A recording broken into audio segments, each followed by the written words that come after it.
السلام عليكم ورحمة الله وبركاته. اللهم صل وسلم وبارك على سيدنا محمد وعلى آله وصحبه أجمعين. شرفتوني ونورتوني في قناتي حكاية من كل بيت. وقبل ما نبدأ فيديو النهاردة بفكركم ما تنسوش الاشتراك في القناة وفعلوا زر الجرس على الكل عشان يوصل لكم كل جديد.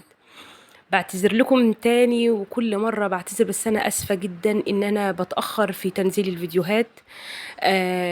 الواحد ساعات بيعدي بفترة كده بيقفل من حاجات كتير في حياته، إنه مش عايز يكلم حد، مش عايز يعمل حاجة، عايز يقعد مع نفسه.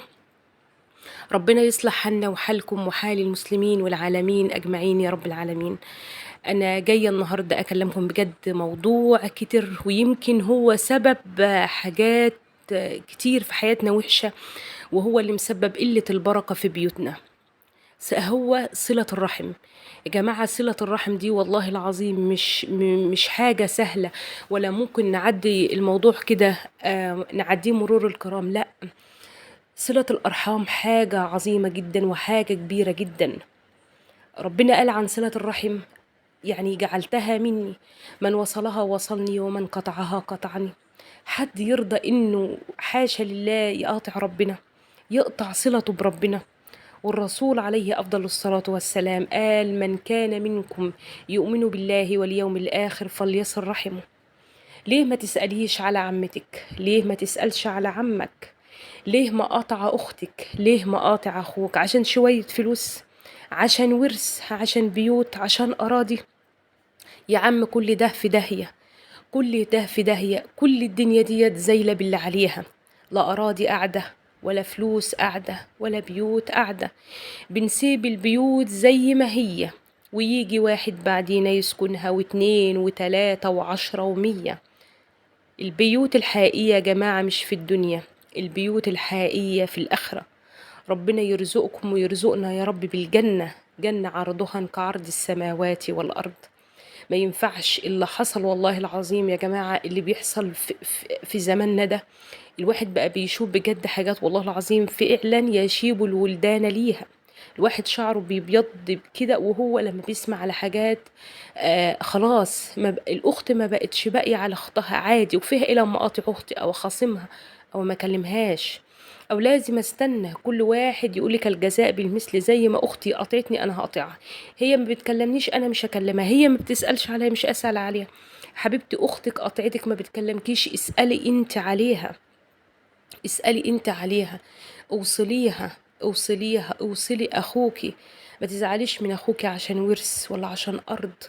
قولي لاخوكي: انا بحبك عشان انت اخويا، وجودك في حياتي نعمة. حب اختك عشان هي اختك، مش عشان مستنية من وراها حاجة، ولا مستنية من اخوكي حاجة. اللي بشوفه دلوقتي يا جماعة في زماننا ده حاجة بشعة. كل واحدة قايسة اخوها بيجيب لي ايه، داخل عليا بايه، شايل معاه ايه. الاخ والاخت دلوقتي بقى يا محفظة فيها فلوس، يا بنك بيدفع كل شوية. كفاية وجود الأخ في حياتك، كفاية وجود الأخت في حياتك. جماعة، صلوا أرحامكم، صلوا أرحامكم. اللي عايز بيقولك: من يريد بركة في الرزق وبركة في العمر يصل رحمه. صلة الرحم هي سبب كل السعادة وكل الخير وكل البركة.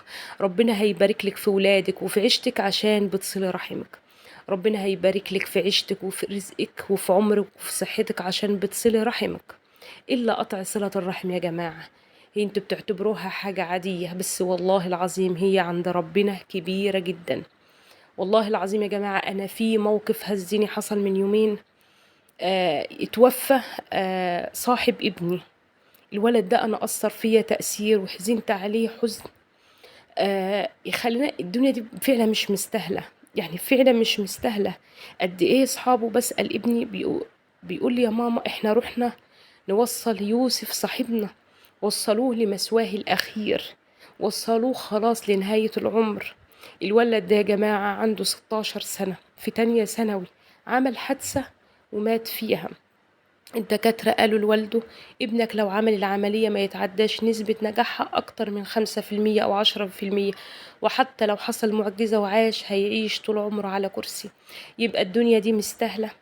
الدنيا دي بجد مستاهلة نزعل من بعض، نحقد من بعض؟ نغل من بعض؟ اعمل الخير هتلاقيه خير. حرام عليكم بجد، حرام. كل واحد يرجع لنفسه ويرد نفسه. يلي انت بتسمعيني ويلي انت بتسمعني دلوقتي، لو قاطع صلة رحمك من اي نوع، قوم كلم عمك، كلم خالك، عمتك، خالتك، اخوك، اختك، امك، ابوك، بوس على ايديهم واكسب رضا الكل. اعمل اي عمل لوجه الله. ما تقولش مش هكلم فلان او قاطع فلان. صلوا ارحامكم، صلوا